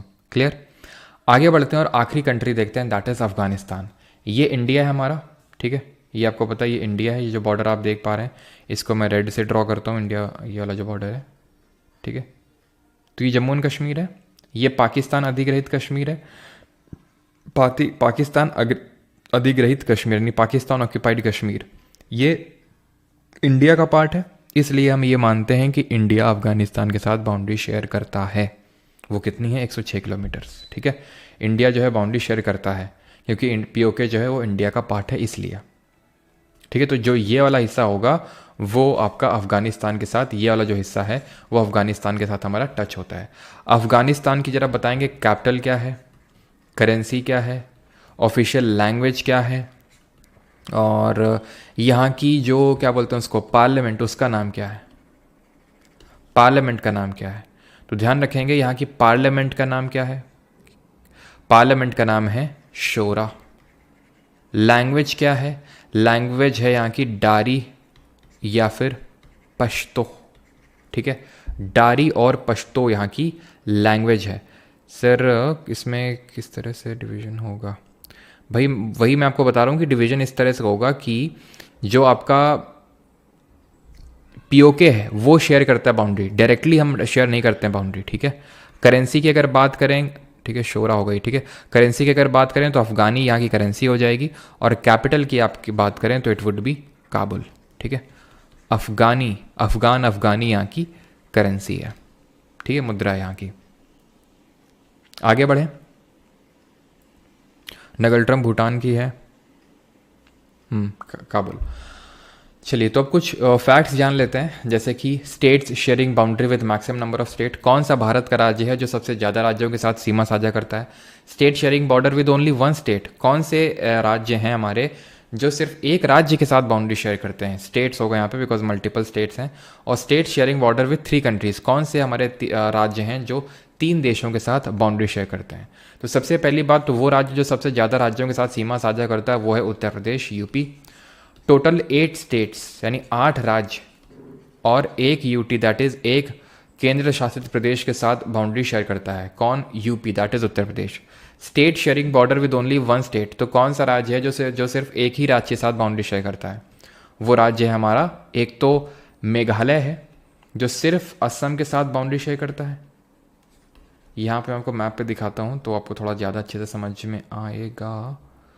यहाँ पे थोड़ा सा लिखा हुआ हो, कहाँ पे लिखा है? यहाँ पर देखिए, ये मेघालय है, ये सिर्फ असम के साथ बाउंड्री शेयर कर रहा है कि नहीं? और ये आपका त्रिपुरा तो 2 के साथ शेयर करेगा। और कौन सा स्टेट हो जाएगा जो सिर्फ एक ही के साथ शेयर करेगा? वो सिक्किम है। ये सिक्किम है, ये आप देख पा रहे हैं, ये सिक्किम है। ये सिर्फ किसके साथ बाउंड्री शेयर कर रहा है? ये सिर्फ वेस्ट बंगाल के साथ, यानी पश्चिम बंगाल के साथ ही बाउंड्री शेयर कर रहा है। तो answer would be Meghalaya plus West Bengal, sorry West Bengal बोल रहा हूँ, सिक्किम, ठीक है, जो सिर्फ वेस्ट बंगाल के साथ बाउंड्री शेयर कर रहा है। तो मेघालय प्लस सिक्किम। कौन से राज्य हैं जो 3 देशों के साथ बाउंड्री शेयर कर रहे हैं? मैं लिख देता हूँ, फिर मैं आपको दिखा दूंगा। एक तो अरुणाचल है आपका, सिक्किम है और वेस्ट बंगाल है, ठीक है, वेस्ट बंगाल है। तो यहाँ पे नहीं होगा, यहाँ पे आप देखिए, एक तो अरुणाचल है ना, अरुणाचल। 3 देश कौन से हैं? भूटान है, यहाँ पे चाइना है और यहाँ पे म्यांमार है। इसके साथ बाउंड्री शेयर कर रहे हैं भूटान, चाइना और म्यांमार के साथ। देन मैंने सिक्किम बोला, ये सिक्किम है, इधर ये नेपाल है, इधर ये भूटान है और ऊपर चाइना है। ये आपका ये येलो कलर से जो आप देख पा रहे हैं वेस्ट बंगाल है, इधर वेस्ट बांग्लादेश के साथ शेयर कर रहा है, इधर ये शेयर कर रहा है नेपाल के साथ और इधर शेयर कर रहा है, यानी नॉर्थ वेस्ट में शेयर कर रहा है नेपाल के साथ और नॉर्थ ईस्ट में शेयर कर रहा है भूटान के साथ। तो 3 देशों के साथ बाउंड्री शेयर कर रहे हैं हमारे 3 देश। और यूटी की बात करेंगे तो ये लद्दाख यूटी है जो चाइना के साथ, पाकिस्तान के साथ और थोड़ा सा पार्ट अफगानिस्तान के साथ बाउंड्री बनाता है। अब हम देखेंगे सी बॉर्डर ऑफ इंडिया कि भारत सी बॉर्डर यानी समुद्री सीमा रेखा किसके साथ बनाता है। समुद्री सीमा का मतलब ये होता है, समुद्री सीमा का मतलब ये हुआ कि हम डायरेक्टली नहीं शेयर करते हैं, मतलब डायरेक्टली टच नहीं करता है, लेकिन बहुत ही एक नैरो सा वाटर चैनल है जो उन 2 कंट्रीज़ को या फिर इंडिया और उस कंट्री को डिवाइड कर रहे हैं। आते हैं श्रीलंका पे, ठीक है, आते हैं श्रीलंका पे। तो श्रीलंका की अगर हम बात करें तो ये बहुत नैरो सा क्या है, एक वाटर चैनल है जिसको बोलते हैं पाक स्ट्रेट। क्या है? पाक जलडमरुमद। अब ये स्ट्रेट क्या होता है? स्ट्रेट क्या चीज़ होती है? तो स्ट्रेट भी समझ लीजिए, वैसे तो जब वर्ल्ड ज्योग्राफी की मैपिंग करेंगे, मैपिंग वाली सीरीज में, वहाँ पे देखेंगे डिफरेंट स्टेट। तो स्ट्रेट एक नैरो वाटर बॉडी होती है, a narrow water body which या तो इस तरह से लिख लो, which connects 2 large water bodies, या तो ये बोल लीजिए, या फिर और सेपरेट्स 2 लैंड मास। अब मैं आपको दिखाता हूं कैसे। ये आपका ये रेड मैंने ड्रॉ किया, ये आपका पाक स्टेट है। ये किसको कनेक्ट कर रहा है? बे ऑफ बंगाल को कनेक्ट कर रहा है। ये जो पूरा अरेबियन सी है, सबको पता ना अरेबियन सी है, ये अरब सागर। इतना तो थोड़ा सा मैंने आपको बताया था, ये अरब सागर है। बंगाल की खाड़ी को अरब सागर से जोड़ा है। अलग किसको कर रहा है? इंडिया को श्रीलंका से अलग कर रहा है। 2 बड़े लैंड मासेस को अलग कर रहा है, ठीक। ये पाक स्टेट है। इसके नीचे ये जो आप देख पा रहे हैं, इस तरह का आपको ये शेप देखने को मिल रहा है, इसको बोलते हैं गल्फ ऑफ मन्नार की खाड़ी। अभी सीजीएल जो पेपर हुआ था आपका Tier 1, तो उसमें क्वेश्चन पूछा था गल्फ ऑफ मन्नार की लोकेशन। तो gulf of Mannar is west to Sri Lanka, Sri Lanka के वेस्ट में, इस तरह से कुछ क्वेश्चन पूछा गया था। तो वेस्टर्न पार्ट ऑफ श्रीलंका में क्या है, गल्फ ऑफ मन्नार, मन्नार की खाड़ी। गल्फ और बे में क्या अंतर होता है, तो गल्फ में ये आप ओपनिंग देख रहे हैं छोटी सी, और ये बे ऑफ बंगाल है। बे बहुत बड़ी ओपनिंग होती है, ये बहुत बड़ी सी ओपनिंग है। पूरे वर्ल्ड का जो सबसे बड़ा बे है वो बे ऑफ बंगाल ही है, बंगाल की खाड़ी। बहुत बड़ी सी ओपनिंग होती है, गल्फ में बड़ी छोटी सी ओपनिंग होती है। सबसे बड़ा गल्फ अगर पूछ ले, लार्जेस्ट गल्फ कौन सा है पूरे वर्ल्ड में, तो ये गल्फ ऑफ मैक्सिको है, ठीक है, गल्फ ऑफ मैक्सिको। और बे सबसे बड़ी कहाँ की है, बे ऑफ बंगाल है। क्लियर इतनी चीज सभी को कि पाक स्टेट ऊपर है, पाक जल डमरू मध्य ऊपर है, और जो आपका गल्फ ऑफ मन्नार, मन्नार की खाड़ी है वो नीचे है, ठीक है। अब यहां पे ठीक है, क्लियर। और नाम से ही पता चल रहा है जल डमरू मध्य, डमरू इस तरह का शेप का होता है, ठीक है, डमरू शेप का होता है कि नहीं, जहाँ पे ये जो छोटा सा पार्ट है वो दो बड़े पार्ट को अलग कर रहा है, तो बस वही नारो वाटर बॉडी है जो दो बड़े लैंड मासेस को अलग कर रहा है।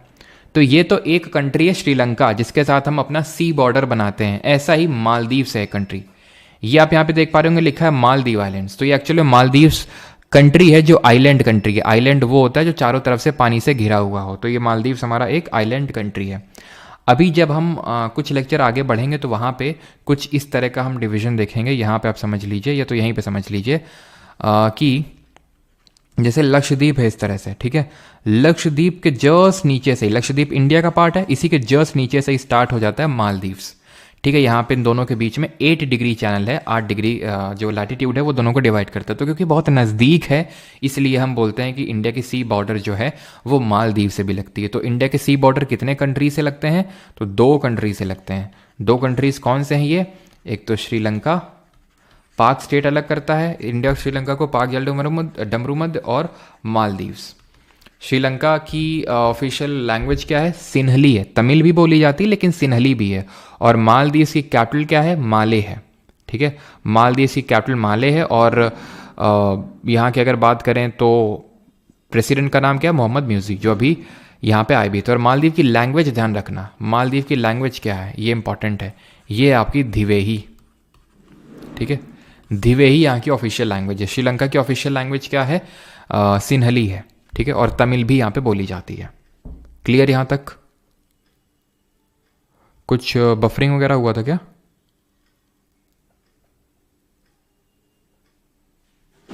अरे गोवा भी होगा क्या, गोवा होगा, गधे हो क्या, गोवा कंट्री है,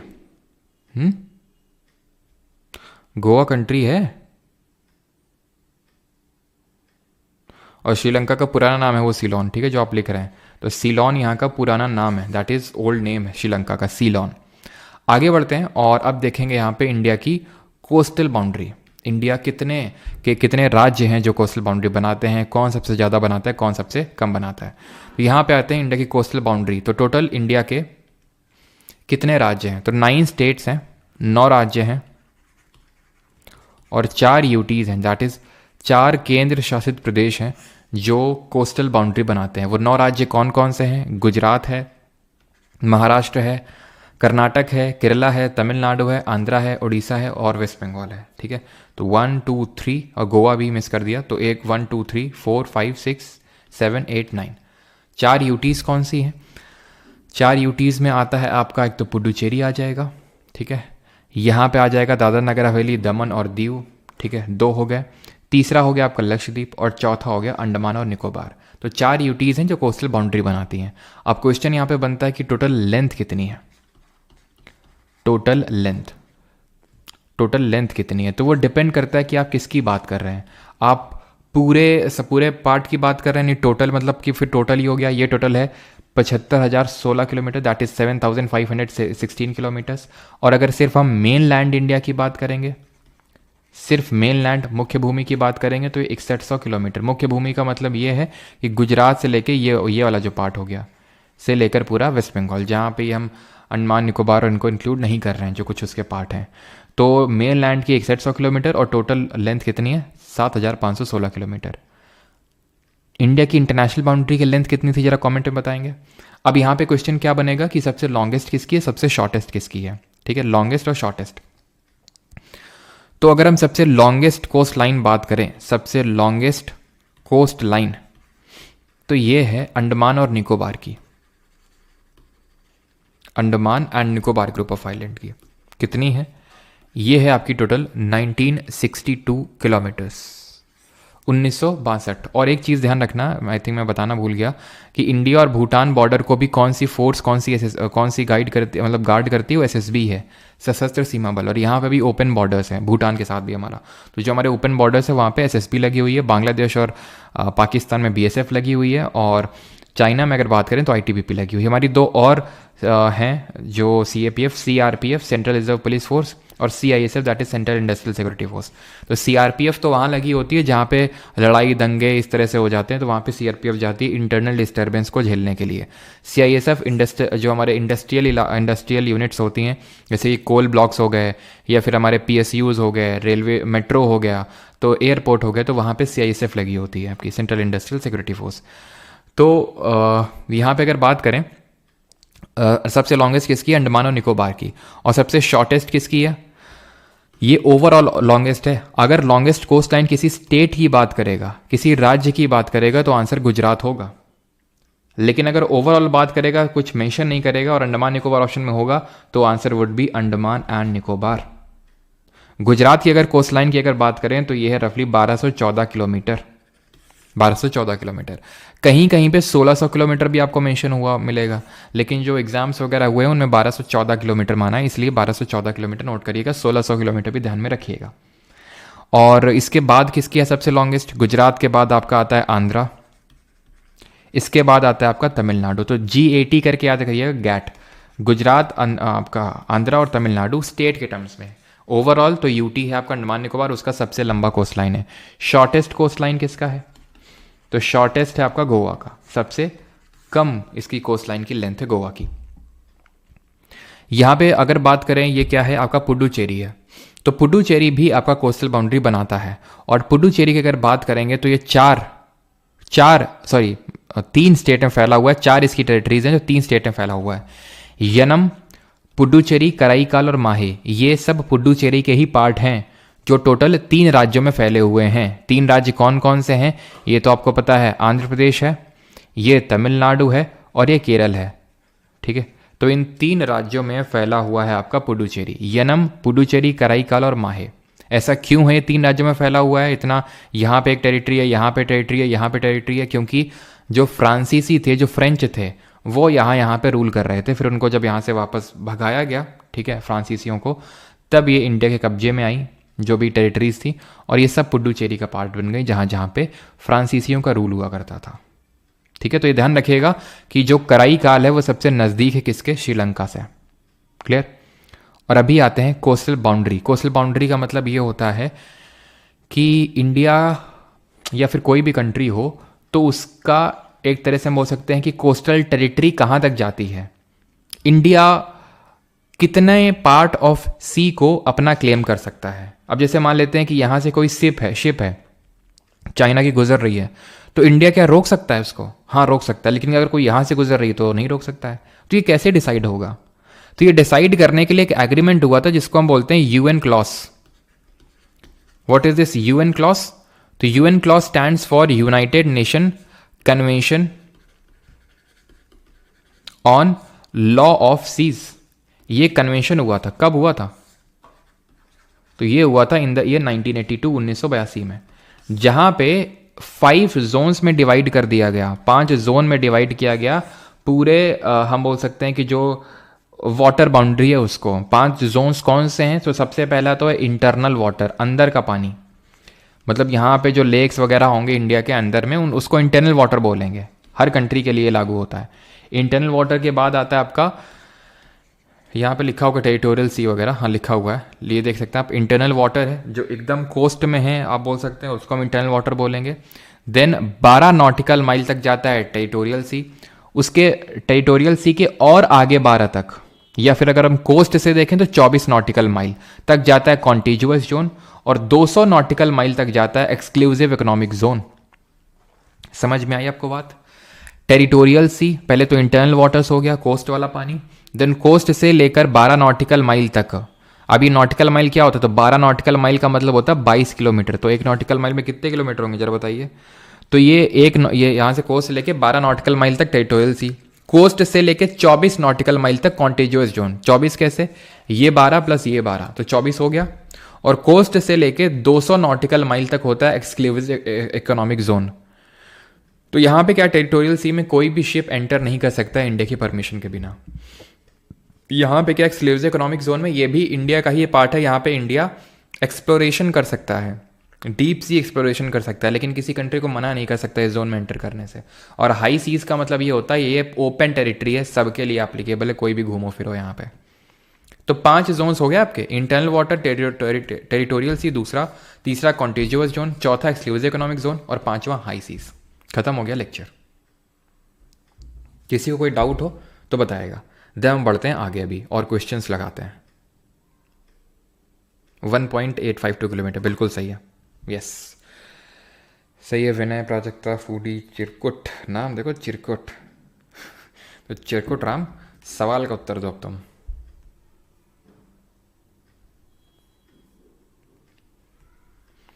पहला सवाल ये रहा आपकी स्क्रीन पे। क्वेश्चन है, भारत कितने देशों के साथ समुद्री सीमा साझा करता है? With how many countries India shares a sea border?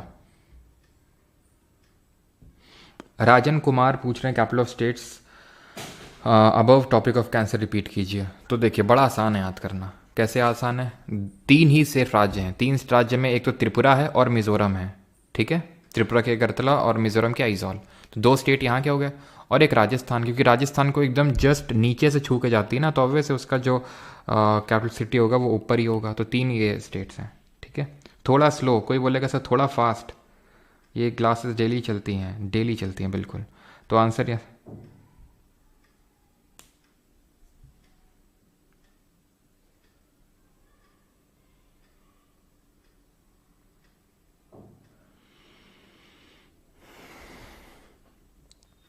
चलिए तो how many countries does India share a sea border? तो शेयर करता है इंडिया सी बॉर्डर किसके साथ, कितने, अच्छा ठीक है, 2 कंट्रीज के साथ शेयर करता है। कौन? श्रीलंका हो जाएगा और आपका मालदीव्स हो जाएगा।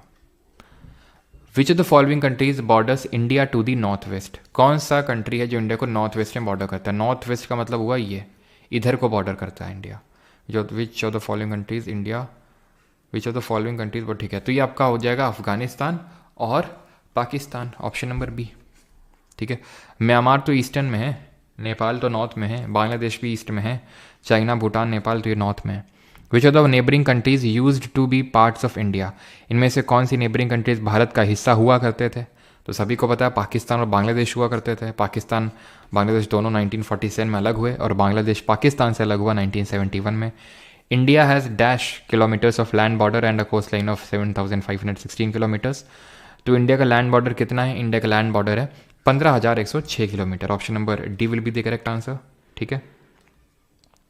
5th, India shares its land border with dash countries. Bharat अपनी स्थलीय सीमाएं कितने देशों के साथ साझा करता है? 8, 6, 7 या फिर 5? तो इंडिया अपनी लैंड बॉर्डर को शेयर करता है टोटल 7 देशों के साथ, that is option number C answer होगा। 8 क्या है? 8 आपके राज्य। और एक चीज़ आपको मैं बता दूं, कल से क्लास का जो टाइम है वो थोड़ा सा चेंज रहेगा, ठीक है। कल से थोड़ा सा आपको क्लास के टाइम में चेंज मिलेगा। तो 8 स्टेट्स के साथ ट्रॉपिक ऑफ कैंसर करके रेखा गुजरती है। 5 राज्यों के साथ हमारा जो मौका है स्टेट, इंडिया स्टैंडर्ड टाइम गुजरता है मिर्ज़ापुर क्लॉक टावर। 7 देश कौन से हैं? अब बचपन में MBA, सबसे लॉन्गेस्ट बांग्लादेश के साथ और सबसे शॉर्टेस्ट अफगानिस्तान के साथ। और न्यू टाइम जो होगा आपका वो होगा, ठीक है, वो होगा आपका आधे घंटे पहले और वो है सुबह 9:30 बजे, ठीक है। 9:30 AM will be the new timing. तो सुबह 9:30 बजे हम लोग लेक्चर किया करेंगे, ठीक है। Time don't make it late, late नहीं, थोड़ा जल्दी कर रहे हैं, ठीक है ना। 30 मिनट। सर ट्रिप कैसा रहा? ट्रिप यार अब क्या ही बताएं, मतलब ट्रिप तो अच्छा रहा लेकिन टेम्पल कोई खास नहीं लगा अभी, क्योंकि अभी वो पूरा बना ही नहीं है। सिर्फ 20 से 25% अभी टेम्पल बना है, मतलब 1/4 या फिर उससे आप कम ही बोल सकते हो। तो जितना आपने टीवी में देखा है सिर्फ उतना ही है, उसके अलावा कुछ भी नहीं है। सिर्फ गर्भगृह आप ये बोल सकते हो बना हुआ है, थोड़ा बहुत इधर उधर। अभी जो घंटा लगना है जो टांगा जाता है वो तक नहीं है, वो जाने कहाँ रखा हुआ है, हर जगह मतलब अलग अलग जगह में रखा हुआ है, ठीक है। बेस्ट 1 आवर, ठीक है। तो 9:30 रख लें। तो मतलब बिल्कुल भी ज़्यादा कुछ कह दो कि ये झूठ है झूठ नहीं बेटा, ये सच है। 9:30 AM पे क्लास रहेगी हम लोग की। तो मतलब बिल्कुल भी अभी कुछ नहीं बना है, वो जल्दी जल्दी बना दिया गया। आपको ही पता है क्या रीजंस की वजह से उसको बना के जल्दी जल्दी उसका उद्घाटन किया गया, लेकिन एक्चुअल में भी वो जाने लायक नहीं है, विजिट करने लायक नहीं है अयोध्या टेम्पल अभी अभी के लिए अगर मैं बात करूँ तो, क्योंकि अभी वो बना ही नहीं है। ठीक है, तो आंसर क्या होगा? Which country is India's neighbour to the west sharing a significant border and is of in a geopolitical significance? Bhutan, Sri Lanka, Nepal या फिर Pakistan? Topic of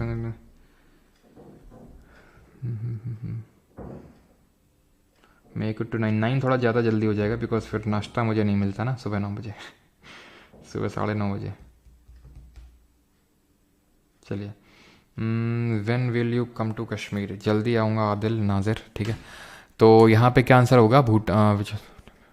which countries India's neighbour to the west sharing a significant border? West में कौन सा है? पाकिस्तान। ठीक है, और जियो political significance भी है। इंडिया शेयर कितना बॉर्डर विद अफगानिस्तान? तो अफगानिस्तान के साथ हमारा 106 किलोमीटर, ऑप्शन नंबर डी। अगला क्वेश्चन, ठीक है ना, 9:30। हाँ हाँ, अयोध्या में आया था। विच of the following countries shares longest? मतलब इतना था कि यार लाइन वाइन पे थोड़ा लगे रहे और 1 मिनट भी पूरा अंदर दर्शन करने को नहीं मिले। मतलब मन ख़राब हो जाता है एकदम इतनी दूर से इतना लॉन्ग ट्रैवल करके जाओ और सिर्फ 1 मिनट में। इससे अच्छा घर में यार दर्शन कर लो, टीवी में दर्शन कर लो। ठीक है, विच of the following countries shares longest? पता है मुझे, अगर पर्सनली बात करूँ तो मुझे वहाँ पे अच्छा लगता है, जैसे कि मैं कलिंजा फोर्ट गया था, मैंने शेयर भी किया हुआ, तो वहाँ पे नीलकंठ महादेव हैं। वहीं पे माना जाता है शिव जी ने विष पी के ही काल को डिफीट किया था, टाइम को डिफीट किया था, इस वजह से नाम कलिंजर पड़ा। तो वहाँ पे बहुत शांति थी, तो आप आराम से बैठ के जितना देर पूजा करना है, ध्यान करना है, आराम से बैठ सकते हो, चीज़ों को ऑब्जर्व कर सकते हो। भीड़ भाड़ वाली जगहों में उतना मज़ा आता नहीं है कि नहीं? चलो, तो यहाँ पे अगर बात करें विच of the following countries share longest land borders, तो यह Bangladesh, option number A. Bangladesh does not share land border with, तो बांग्लादेश के साथ हमने कैसे पढ़ा था? तो इसे हमने पढ़ा था मैम टेक वाटर। ठीक है, ma'am take water, Meghalaya, Assam, Mizoram, Tripura and West Bengal. तो आंसर वुड बी सिक्किम। ठीक है, सिक्किम के साथ बांग्लादेश बॉर्डर शेयर नहीं करता है। Which commission drew the boundary line between India और पाकिस्तान के बीच में किसने? तो हिल्टन यंग कमीशन के रिकमेंडेशन पे Reserve Bank of India that is RBI को स्टैब्लिश किया गया था 1926, 1926 में कमीशन बना था। ब्रिटेन वुड कॉन्फ्रेंस हुई थी 1944, 1944 में। वर्ल्ड बैंक यानी कि विश्व बैंक और IMF that is international monetary fund गठित किए गए थे इस कमीशन के रिकमेंडेशन के बेसिस पे। ऑप्शन नंबर सी, ये हम हिस्ट्री में पढ़ेंगे, ये हुआ था पैक्ट आपका 1931, 1931 में। खैर, option number C will be the correct answer.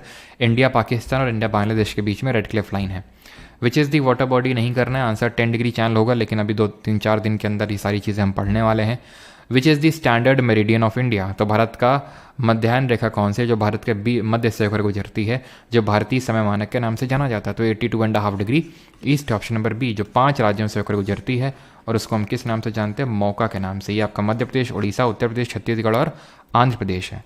Nepal, a neighbouring country of India, is located to the dash of India. तो नेपाल ईस्ट में है, नहीं नॉर्थ में नेपाल। ठीक है, ये इंडिया है और यहाँ नेपाल है, ये सिक्किम है और ये भूटान है। तो नॉर्थ में इंडिया, मतलब नेपाल इंडिया के। With which neighbouring country does India share the Sundarban forest? तो सुंदरबन फॉरेस्ट हम किसके साथ शेयर करते हैं? तो सुंदरबन फॉरेस्ट आपके यहाँ पे है, तो यहाँ पे इसका मतलब ये है कि हम बांग्लादेश के साथ शेयर करते हैं। ऑप्शन नंबर सी आंसर होगा। इन द इंडियन सब continent how many countries share its land frontiers with every member country of the sub continent? 4, 2, 3 या फिर 1? इंडियन सब कॉन्टिनेंट में कितनी कंट्रीज़ हैं जो सारे देशों के साथ, जो उस पूरे सब कॉन्टिनेंट में आती हैं, उसके साथ बाउंड्री शेयर करते हैं? जब मैं बोलता हूँ इंडियन सब कॉन्टिनेंट, तो इसका मतलब क्या होता है? इसका मतलब होता है इंडिया, पाकिस्तान, नेपाल, भूटान, श्रीलंका, ये सब इंडियन सब, अफगानिस्तान, इंडियन सब कॉन्टिनेंट की कंट्रीज़ हैं। तो सिर्फ इंडिया ही तो है जो सबके साथ बाउंड्री शेयर कर रहा है, तभी तो उसको इंडियन सब कॉन्टिनेंट की कंट्रीज़ बोल रहे हैं उन सारी कंट्रीज़ के साथ। अब पाकिस्तान को ले लो, क्या वो नेपाल और भूटान के साथ बाउंड्री शेयर कर रहा है? नेपाल क्या भूटान के साथ बाउंड्री शेयर कर रहा है? नहीं कर रहा है। ठीक है, वो सिर्फ इंडिया और चाइना के साथ बॉर्डर शेयर कर रहा है, तो सिर्फ इंडिया ही है 17th। And that is what is the capital of India's neighbouring country? Afghanistan की कैपिटल क्या है? तो कैपिटल क्या है? कराची नहीं, इस्लामाबाद तो पाकिस्तान की है, वो कराची भी नहीं है, तो आंसर होगा काठमांडू नेपाल की है, ऑप्शन नंबर डी। ठीक है, और यहाँ की डारी और पश्तो ऑफिशियल लैंग्वेज है। ठीक है, और शोरा यहाँ के पार्लियामेंट को बोलते हैं। सीनो इंडियन बॉर्डर, सीनो का मतलब चाइना होता है। क्यों? सिनो एक अरबी भाषा का शब्द है, चाइना जिसका मतलब होता है। तो Sino India border is divided into how many sectors. तो भारत और चाइना का जो बॉर्डर है वो कितने सेक्टर में डिवाइडेड है? तो 3 सेक्टर में डिवाइडेड है। वो 3 सेक्टर डिवाइडेड है, वो कौन कौन सा है? वो 3 सेक्टर डिवाइडेड है आपका वेस्टर्न सेक्टर, सेंट्रल सेक्टर और ईस्टर्न सेक्टर, ठीक है। वेस्टर्न, सेंट्रल और ईस्टर्न सेक्टर, ठीक है। और एक चीज़ ध्यान रखिएगा कि इंडिया और चाइना वॉर कब हुआ था? 1962 में। क्यों बता रहा हूँ? क्योंकि यही टोटल लेंथ है इंडिया अंडमान निकोबार की कोस्टल जो लेंथ है वो 1962 किलोमीटर्स है, 1962 किलोमीटर है वो, ठीक है। विच of the following line separates Pakistan and Afghanistan? Pakistan और अफगानिस्तान को कौन सी लाइन अलग करती है? तो इस चीज़ को वहीं पे नोट करेंगे जहाँ पे आपने वो नोट किया था, ठीक है। तो ये है आपकी डूरन लाइन, जिन्ना लाइन नहीं है। और इंडिया और अफगानिस्तान के बीच में भी कौन सी है? Durand line. इसको नोट करेंगे वहीं पे जहाँ पे अफगानिस्तान वाला बाउंड्री मैंने आपको बताया था। तो डूरन रेखा है, डूरन लाइन है जो इंडिया अफगानिस्तान या फिर पाकिस्तान और अफगानिस्तान को अलग करती है। In which year was Sri Lanka discovered by the Portuguese? तो पोर्चुगीज़ ने श्रीलंका को कब डिस्कवर किया था? तो ये डिस्कवर किया था 1505 में, ऑप्शन नंबर सी। एक अल्मीडा करके इंसान था, जैसे कि इंडिया 1498 में वास्को डिगामा जो कि एक पोर्चुगीज़ ही था उसने डिस्कवर किया था, वैसे श्रीलंका को एक पोर्चुगीज़ एक अल्मीडा करके था उसने डिस्कवर किया था 1505 में, ठीक है। अरे सर, अरे तो सो रहा होता हूँ 9:30 बजे, अब क्या होगा मेरा? हाँ, 9:30 बजे सो रहे होते हो हैं। What is the main religion of Myanmar? तो म्यांमार का मेन धर्म क्या है? तो मेन धर्म अभी मैंने बताया था बुद्धिज़्म है। यहाँ का वो क्या है? सिंचो, ठीक है, सिंचोने है, ठीक है। यहाँ का स्पोर्ट है, नैपिडॉ कैपिटल है, क्यात यहाँ की करेंसी है, बर्मा पुराना नाम है। विच of the following is the highest mountain Bhutan का? भूटान का हाईएस्ट माउंटेन कौन सा है? ऑप्शंस हैं आपके सर, दुर्गा पूजा का जलेबी। सर क्या जलेबी बनती है क्या दुर्गा पूजा पे? तो हाईएस्ट पॉइंट ऑफ भूटान की अगर बात करें तो ऑप्शन है आपके गंखार पेंसुम, कूला कांगरी, जोमलारी, गिपमोची। आंसर होगा इसका गंखार पेंसुम। न्यू मोरे आइलैंड किसके बीच, कहाँ पे है, मतलब किसके बीच में डिस्प्यूटेड टेरिटरी है? तो इंडिया और बांग्लादेश के बीच में है, ऑप्शन नंबर सी, ठीक है। और अगला क्वेश्चन देखते हैं। इसी तरह ध्यान रखना जो सर क्रीक है, ठीक है, जो सर क्रीक है, सर क्रीक ये डिस्प्यूटेड, और इसके अलावा आलिया बेट आइलैंड, ठीक है, आलिया बेट, ये हैं इंडिया और पाकिस्तान के बीच ही disputed territory, India and Pakistan. Islands हैं जैसे यहाँ पे है ना ये, तो यहीं पड़ता है सर क्रीक और यहीं पड़ता है आलिया बेट, तो इनके बीच ही डिस्प्यूटेड टेरिटरी हैं इंडिया और आपके पाकिस्तान के बीच की। आगे बढ़ते हैं, और ये रहा आपका न्यू मोरे आइलैंड, आप यहाँ पे देख सकते हैं। Which of the following is in geographical proximity to Sri Lanka? बताइए। CGL 10 सितंबर 2024, यानी कि आज से 1 महीने पहले ये क्वेश्चन आपका पूछा गया। तो इसका सही आंसर क्या होगा? ये हमने देखा था यहाँ पे माहे था, ठीक है, यहाँ पे आंध्र प्रदेश में यनम, देन यहाँ पे पुडुचेरी, यहाँ कराईकाल, और यहाँ पे था आपका माही, कहाँ पे? केरल में। तो कराईकाल सबसे नीचे था श्रीलंका के प्रॉक्सिमिटी में, option number A. Nepal does not share its boundary with which of the following state in India? तो किसके साथ बॉर्डर शेयर नहीं करता है?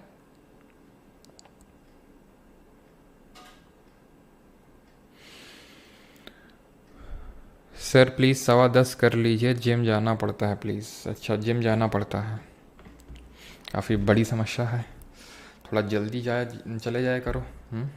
तो यहाँ पे सही आंसर क्या होगा? Does not, Nepal does not share its boundary with which of the following state. तो नेपाल किसके साथ शेयर करता है उसको हमने कैसे याद किया था? तो सुब्बू करके याद किया था। सुब्बू में सिक्किम, उत्तर प्रदेश, बिहार, बंगाल और उत्तराखंड था, मणिपुर नहीं। तो option number D. What is the currency of Bangladesh? तो युआन कहाँ की है? ये चाइना की है, ठीक है। नगरट्रम भूटान की है, क्यात म्यांमार की है, और टका है यहाँ की, ठीक है। ख़त्म हो गया लेक्चर, ऑलराइट। तो यहाँ पे आज का लेक्चर होता है हमारा ख़त्म। और परमार जी के batch 3.0 is available on Parmar academy application and www.parmaracademy.in। तो वहाँ से आप इसमें एनरोल कर सकते हैं बिकॉज इस, और ये व्हाट्सएप क्वेरी नंबर है। एंड कंप्यूटर बैच इसी के अंदर ही मिल जाएगा। अगर कंप्यूटर बैच अलग से चाहिए तो ये 49 का है, आपको वहीं एप्लीकेशन मिल जाएगा। लेकिन पिछली बार प्राइस था इस बैच का 200 ज़्यादा, उसमें कंप्यूटर भी नहीं थी। इस बार देख सकते हैं कितने एडॉन्स हैं विद लेस प्राइस। तो कंप्यूटर भी आपको इसमें मिलेगा, और कंप्यूटर क्लासेस आपके अमन सर ले रहे हैं, ना कि मैं, ठीक है। वो 8:30 बजे होती, कल हुई थी, और ट्यूसडे, थर्सडे और सैटरडे को क्लास होती है आपकी, ऑलराइट। और बाकी सब कुछ नोट्स वगैरह RRB NTPC के सब कुछ बैच के अंदर ही होगा, ऑलराइट। हाँ जी, वो अंकित, वो जो मैंने बताया था यूएन क्लॉज वाला, वो सब देशों के लिए सेम है। सर आपने बीएडीपी का ईयर रॉन्ग बताया है। क्या बताया मैंने बीएडीपी का ईयर? 1993 94 बताया ना मैंने, यही तो बताया या फिर कुछ और बताया है? यही तो बताया 93 94, इसी साल लॉन्च हुआ था। फिर मेरे हिसाब से तो इसी साल हुआ था। आप भी अपना बता दो कि सही क्या होगा अगर ये गलत है तो। बुक आ जाएगी जल्दी से, ठीक है, इसी वीक आ जाएगी। आपको एक शॉर्ट सा वीडियो, आपको आपकी जो नर्व्स हैं उनको काम डाउन करने के लिए एक वीडियो दिया जाएगा आपको, ठीक है, आपकी नर्व्स को काम डाउन करने के लिए एक शॉर्ट सा वीडियो दिया जाएगा जहाँ पे आपको ये दिखा जाएगा कि भाई प्रिंटिंग चालू है ना। चलिए, iOS वर्जन के लिए आप ज़मी ख़ान पहले जो ये वेबसाइट है इस पर जाना, लॉगिन मतलब अकाउंट वगैरह बना लेना, फिर इस नंबर पे बोल देना मुझे आईफोन वाली आईडी दे दो, ठीक है, आईडी मिल जाएगी तो उसमें लॉगिन कर लेना आप। राइट,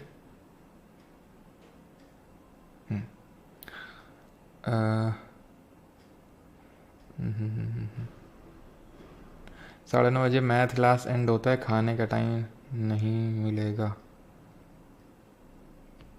क्लास तो देखिए भाई 9:30 पे रहेगी अब कल से।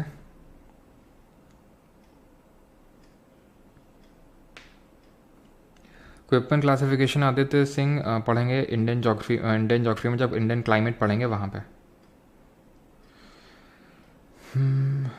लॉरेंस बिश्नोई के बारे में कुछ बोलिए। क्यों बोले भाई लॉरेंस बिश्नोई के बारे में? तुम्हारे पेपर में पूछेगा, कुछ बोलिए लॉरेंस बिश्नोई के बारे में। अरे चलो रतन टाटा जी का तो समझ में आता है लॉरेंस बिश्नोई के बारे में कुछ बोलिए, क्यों बोले?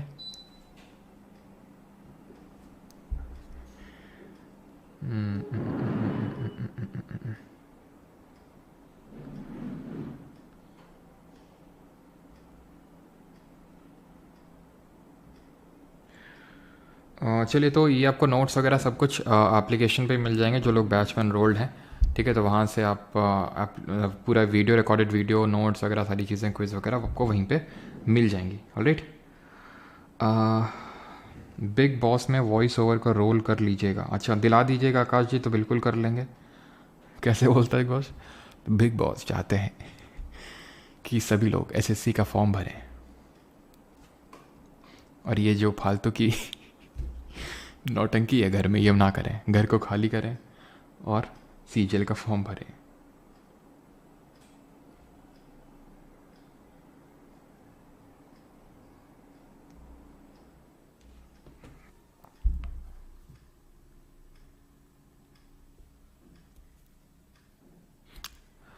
अच्छा सॉरी, मैंने राजीव गांधी बोल दिया होगा। पीवी नरसिम्हा राव थे उस टाइम पे, ठीक है, पीवी नरसिम्हा राव।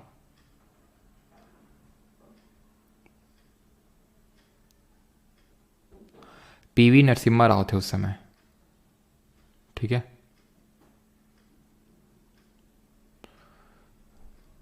तो लॉन्च तो फिर ये 8th हुआ ना। एक सेकंड 93 94 मैंने बताया, तो 8th 5 ईयर प्लान होगा।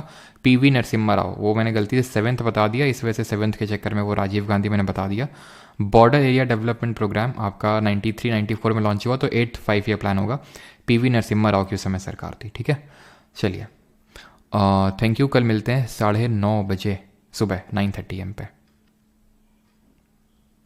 बुक छत्तीसगढ़ में अवेलेबल होगी, बिल्कुल अवेलेबल होगी, हर जगह अवेलेबल होगी। Thank you.